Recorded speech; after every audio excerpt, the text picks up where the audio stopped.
Hello everyone, नमस्कार दोस्तों।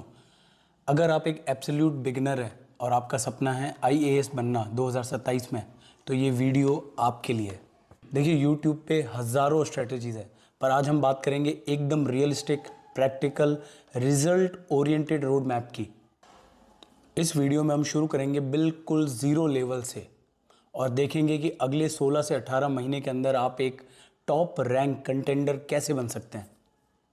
तो चलिए शुरू करते हैं आपका लबासना तक का सफ़र। सबसे पहले समझते हैं इस एग्ज़ाम को, अंडरस्टैंडिंग दिस एग्ज़ाम। ये एग्ज़ाम एक बिल्कुल फेयर एग्ज़ाम है, बट ये एक फेयर रेस नहीं है, क्योंकि यहाँ पर तैयारी करने वाले लोग हो सकता है कि आपसे 2 कदम आगे हों। तो ये एक फेयर रेस कतई नहीं है। इस एग्ज़ाम में क्या क्या पड़ाव आएंगे ये जानना ज़रूरी है। और ये एग्ज़ाम सिर्फ आपकी नॉलेज इन्फॉर्मेशन का एग्ज़ाम नहीं है, ये आपकी पर्सनैलिटी, पेशेंस, परसीवरेंस का टेस्ट है।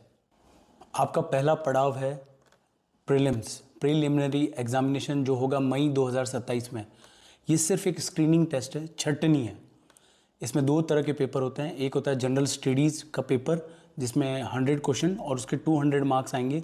यही पेपर आपकी कट ऑफ डिसाइड करेगा कि आप अगला एग्ज़ाम देंगे या नहीं। और दूसरा एग्ज़ाम इसके साथ होता है, वो क्वालिफाइंग नेचर का है, सिर्फ आपको पास करना है। उसका नाम है सी सेट, जिसमें मैथ्स, रीजनिंग, इंग्लिश, एप्टीट्यूड का टेस्ट है आपकी, जिसमें 80 क्वेश्चंस आएंगे जिनके 100 मार्क्स होते हैं। आपको सिर्फ 66 मार्क्स लाने हैं, यानी 33% बनाना है बस इसमें। अगला जो स्टेप है, अगला पड़ाव है मेंस। ये होगा सितंबर 2027 में। ये ही असली गेम है, असली जंग है ये। इसमें आपके 9 पेपर होंगे, जिसमें से 2 क्वालिफाइंग पेपर होंगे, एक इंग्लिश का, दूसरा पेपर हिंदी या कोई और अन्य प्रादेशिक भाषा, रीजनल लैंग्वेज का होगा। बाकी 7 पेपर होंगे आपके, जिसमें से एक होगा ऐसे का पेपर, एक होगा GS 1, जनरल स्टडीज़ 1, 2, 3, 4 होता है एथिक्स का पेपर।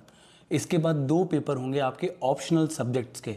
ये कुल मिलाकर 1750 मार्क्स है।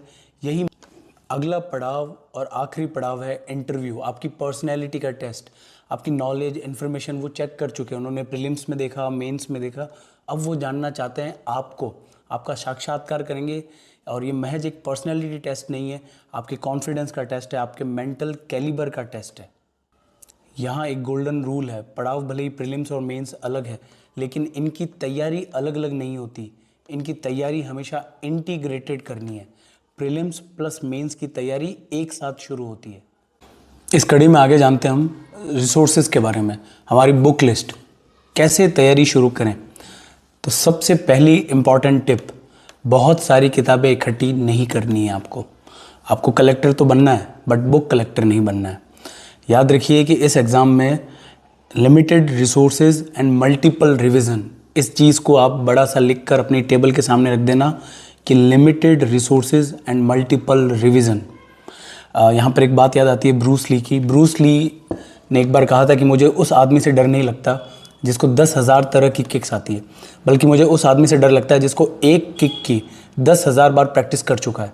इसीलिए आप रिसोर्स लिमिटेड रखें और रिवीजन मल्टीपल टाइम्स करें।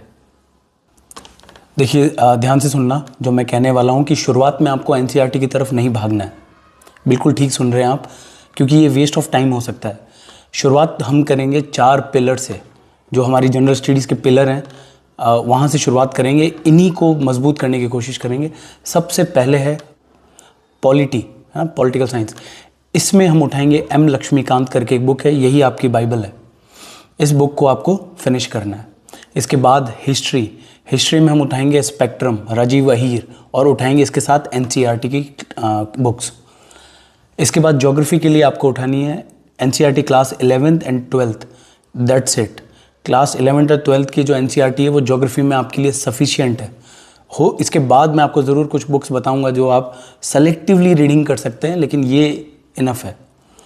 फिर है इकोनॉमी में वैसे तो NCERT की 11th और 12th ये भी अच्छी किताब है और इनफ है, पर यहाँ मैं सजेस्ट करूँगा आपको मृणाल सर, इनके नोट्स अगर आपको मिल जाए अगर इंटरनेट पे, तो ये आपको पढ़ना है, ये बहुत ज़्यादा यूज़फुल है। इसके अलावा UPSC में कई सारे सब्जेक्ट्स हैं, उन सब की जो बुक्स हैं, बुक लिस्ट, वो मैं पीछे स्लाइड में आपके लिए चला दूंगा, वो आप वहाँ से रेफ़र कर लीजिएगा। पर का इम्पॉर्टेंट ऑप्शनल सब्जेक्ट की, तो ऑप्शनल सब्जेक्ट भी आपको इसमें चूज़ करना पड़ेगा। ऑप्शनल सब्जेक्ट चूज़ करने के लिए क्या क्राइटेरिया होना चाहिए उस पर हम डिस्कस कर लेते हैं। सबसे पहली बात, वो सब्जेक्ट आपके ग्रेजुएशन में से हो तो बेटर है। दूसरी बात, आपका उसमें इंटरेस्ट, रुचि होनी चाहिए। तीसरी बात, सब्जेक्ट ज़्यादा बड़ा ना हो, इस तरह का सब्जेक्ट हो जिसे आप 4 से 5 महीने में पूरा पढ़ के ख़त्म कर सकें। और चौथी बात, जिसका आप जल्दी शॉर्ट और क्विक रिवीजन कर सकें बार बार। आपके दिमाग में जो भी सब्जेक्ट्स आते हैं, अगर वो इन 4 क्राइटेरिया में ज़्यादा सब्जेक्ट्स पे टिक जिसके लगते हैं, उस सब्जेक्ट को आपको ट्राई करके देखना चाहिए। सब्जेक्ट आपको शुरुआत में नहीं पढ़ना है। जब जनवरी में हम 1 जनवरी से प्रिपरेशन शुरू करेंगे तो ऑप्शनल सब्जेक्ट को नहीं स्टार्ट करना है। ऑप्शनल सब्जेक्ट हम शुरू करेंगे फेज़ 2 में, जुलाई से। हाँ, लेकिन हम ये इंश्योर करेंगे कि हमारा ऑप्शनल सब्जेक्ट दिसंबर 2026 से पहले पूरा हो जाए। देखिए, अब चर्चा करते हैं कि पढ़ना कैसे है, how to study, how to learn, याद कैसे करना है, फिर उसे प्रॉपर रिवाइज कैसे करना है, इम्प्रोवाइज कैसे करना है, इसको डिस्कस करते हैं। आइए, तो देखिए, पढ़ाई जो है वो बिल्कुल भी एंटरटेनिंग नहीं होती, बनाना भी नहीं है इसे। पढ़ाई बोरिंग होती है और इसे बोरिंग रहने दें। वो सेम रूटीन 18 महीने तक फॉलो करना बहुत बोरिंग काम है, बट ये आपको करना है। आप विराट कोहली का एग्जाम्पल लें, आप फुटबॉल में सुनील छेत्री का एग्जाम्पल लें। ये जो टॉप के एथलीट है, अपने गेम को टॉप पे पहुंचाया इन्होंने यही बोरिंग काम सेल्फ डिसिप्लिन से रोज़ किया है। देखिए, पढ़ाई कोई आसान काम नहीं है। पढ़ाई को आप एक तपस्या की तरह लें, और हर तपस्या एक बलिदान मांगती है। तो आपको भी एक रूटीन फॉलो करना होगा, खुद को एक डिसिप्लिन में ढालना होगा वेरी स्ट्रिक्टली। देखिए, जो हमारा सिलेबस है ना, मृणाल सर के अकॉर्डिंग लगभग ये 14,000 पेजेस का सिलेबस है। तो 14,000 पेजेस और हमारे पास जो समय है, अगर हम उसको डिवाइड करें तो लगभग 50 पेज अगर हम रोज़ पढ़ते हैं तो हम अपना सिलेबस टाइम से कंप्लीट करेंगे और बढ़िया से रिवाइज कर पाएंगे। एक टिप आपको मैं देना चाहूँगा रिकॉल करने की। जैसे आप पढ़ रहे हैं, है ना, पढ़ते पढ़ते जैसे आपका एक टॉपिक पूरा होता है, आप किताब को रखें, आंखें बंद करें और फिर याद करने की कोशिश करें कि आपने क्या पढ़ा। ठीक है, इसको कहते हैं एक्टिव रिकॉल। ये बहुत ज़रूरी है। जैसे ही आपने एक टॉपिक कंप्लीट किया, तुरंत आप इसको रिकॉल करें। अब बात करते हैं याद कैसे होगा, है ना, रिवीजन कैसे होगा। देखो, याद होगा रिवीजन करने से, मल्टीपल रिवीजन करने से। ऐसा बिल्कुल ज़रूरी नहीं है कि आपको हर टॉपिक या कोई भी टॉपिक पहली बार में पढ़ते ही याद हो जाए या पहली बार में पढ़ते ही समझ आए। तो फिर क्या करें, तो आप एक स्ट्रैटेजी यूज़ कर सकते हैं 1-7-30। आपने जो पढ़ा है उसको अगले दिन, जब आप अगले दिन की पढ़ाई शुरू करेंगे उससे पहले पिछले दिन जो पढ़ा है उसको रिवाइज करें, फिर अगले दिन की पढ़ाई करें। ऐसा रोज़ करना है। दूसरा, 7 का रूल। जैसे ही आपने जो पढ़ा, आज जो पढ़ा उसको 1 वीक होता है, उसको रिवाइज़ करें। जैसे आज आपने जो पढ़ाई की उसको अपने फ़ोन में रिमाइंडर सेट करें, टॉपिक का नाम लिख दें और 7 दिन का रिमाइंडर लगाएं। 7 दिन बाद जैसे ही वो आपका फ़ोन आपको रिमाइंड कराएगा, आपको वो टॉपिक रिवाइज़ करना है। और जैसे ही आप 7 दिन बाद रिवाइज़ करते हैं, फिर 30 डेज़, 1 महीने का एक रिमाइंडर लगा दें और 1 महीने बाद उसको फिर रिवाइज़ कर ले। 1-7-30। इससे वो जो आप पढ़ रहे हैं वो बहुत मजबूती से आपके दिमाग में स्टोर रहेगा। फिर जब एग्ज़ाम के समय हम फाइनल रिविजन्स करेंगे तब आपको सब चीज़ें याद आ जाएगी। और याद रखना, एग्ज़ाम में सिलेक्शन मल्टीपल रिवीजन करवाएगा। अगर आप 3 से 5 बार रिवाइज़ करके एग्ज़ाम में बैठेंगे तो आपका सेलेक्ट होना निश्चित है।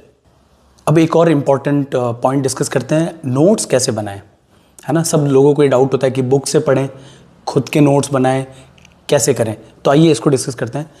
सबसे पहली बात कि नोट्स बनाने के प्रोसेस में जो आपका सबसे इम्पॉर्टेंट गाइड होगा वो 2 चीज़ें होंगी, एक सिलेबस, एक प्रीवियस ईयर क्वेश्चन। सिर्फ ये 2 चीज़ें ही आपको प्रॉपर नोट्स बनाने के लिए गाइड कर सकती है। चलिए, तो आपने सिलेबस और प्रीवियस ईयर क्वेश्चंस को रेफ़र किया। अब नोट्स कब बनाना है? जब आप पहली रीडिंग कंप्लीट करते हैं क्या तब नोट्स बनाना है? बिल्कुल नहीं, क्योंकि जब हम पहली रीडिंग करेंगे हमें लगभग सब चीज़ें इंपॉर्टेंट लगेगी। तो हम अगर नोट्स बनाने लगे तो पूरी की पूरी किताब हम वैसे के वैसे नोट्स में बना लेंगे। तो फिर कब बनाए नोट्स? तो हमें नोट्स बनाना है सेकेंड रीडिंग के बाद, सेकेंड रीडिंग के साथ नहीं, सेकेंड रीडिंग के बाद या फिर थर्ड रीडिंग के साथ। तब आपको ज़्यादा समझ आएगी चीज़ें और आप बेटर नोट्स बना सकते हैं। नोट्स कैसे होने चाहिए? तो नोट्स बहुत क्रिस्प होने चाहिए। समझाता हूँ आपको कैसे। अगर कोई चैप्टर किसी बुक में 20 पेजेस का है तो उसके नोट्स सिर्फ 2 पेजेस में, सिर्फ 2 पेज के नोट्स बनने चाहिए, इतने शॉर्ट होने चाहिए, तब तो इफेक्टिवली आप रिवाइज कर पाएंगे। और एग्ज़ाम आते आते ये 2 पेज के नोट्स भी और छोटे हो जाएंगे। पूरे सब्जेक्ट को आपको लिमिटेड 10 से 15 पेज में पूरा लिखना होगा एग्ज़ाम तक। तो अब आपके दिमाग में आ रहा होगा कि इतने छोटे नोट्स कैसे बनेंगे। सबसे पहली बात तो आपको 2 रीडिंग तक तो पढ़ाई पे ध्यान देना है। 2 के बाद आपको अपने आप समझ आएगी। फिर छोटे कैसे होंगे, तो आपको नोट्स में सिर्फ कीवर्ड्स लिखने हैं, है ना। किसी टॉपिक के, किसी पैराग्राफ के अगर आप जैसे कीवर्ड लिखोगे उससे आपको पूरी बातें याद आ जाएगी। तो वो एक महत्वपूर्ण शब्द जो है वो आप वहाँ लिख दें। फैक्ट्स और डेटा जितना है उसको नोट्स में इंक्लूड करो, क्योंकि ये आप ज़्यादा भूलेंगे। और तीसरा, और उसको बढ़िया, इंटरेस्टिंग, एंगेजिंग बनाने के लिए आप फ्लो चार्ट्स यूज़ करो, डायग्राम यूज़ करो, टेबल्स बनाओ, बहुत इंटरेक्टिव बनाओ अपने नोट्स को। देखिए, मास्टर टाइमलाइन को समझने से पहले एक आखिरी टॉपिक और डिस्कस कर लेते हैं, करंट अफेयर्स। इसमें भी स्टूडेंट्स को सबसे ज़्यादा डाउट रहता है, दिक्कत रहती है।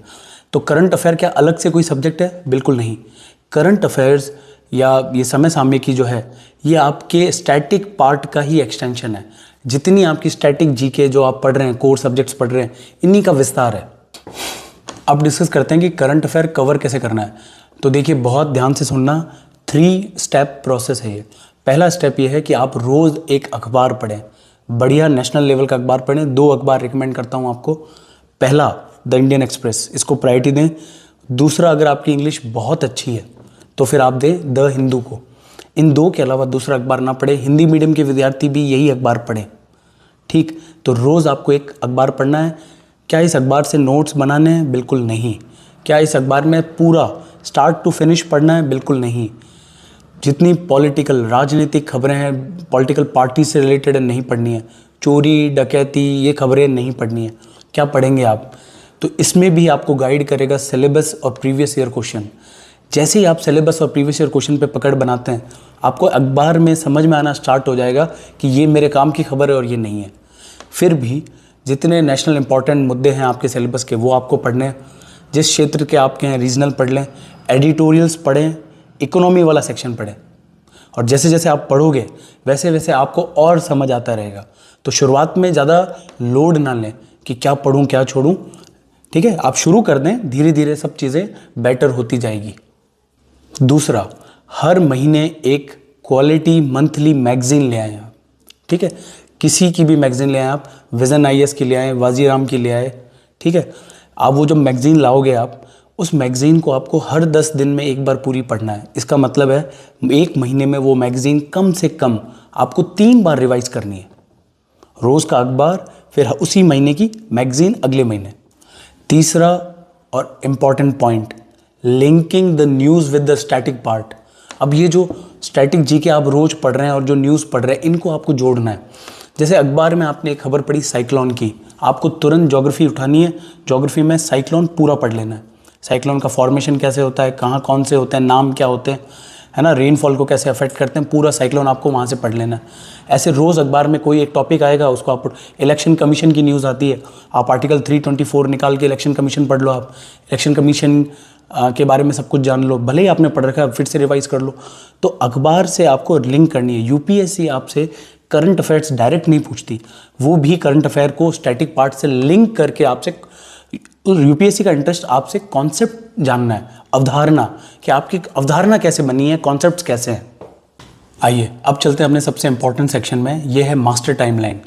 यहाँ हम हर दिन, मतलब पूरे साल का, मंथली, वीकली, डेली पूरा प्लान बनाएंगे, ठीक है। उस प्लान में आप जैसे एडजस्ट हो सकते हैं वैसे एडजस्ट हो जाएं। ये प्लान जो मैंने बनाया है, ये आइडियली एक फुल टाइमर कैंडिडेट के लिए, जिसके पास और कोई काम नहीं है, सिर्फ पढ़ाई उसका काम है। हम हमारा प्लान स्टार्ट करेंगे जनवरी 2026 से मई 2027 तक के लिए, ठीक। इसको 3 फेजेज़ में बांटेंगे। और देखिए, टारगेट कितना भी बड़ा क्यों ना हो, अगर हमें 10,000 सीढ़ियाँ चढ़नी है तो हमें 10,000वीं सीढ़ी के ऊपर ध्यान नहीं रखना है, हमें 1 स्टेप एट ए टाइम। कितना भी बड़ा टारगेट है उसको आप ब्रेक करें, छोटा करें, वो ईजिली हो जाएगा। कितना बड़ा टॉपिक क्यों ना हो, ये सब जगह आप अप्लाई कर सकते हैं।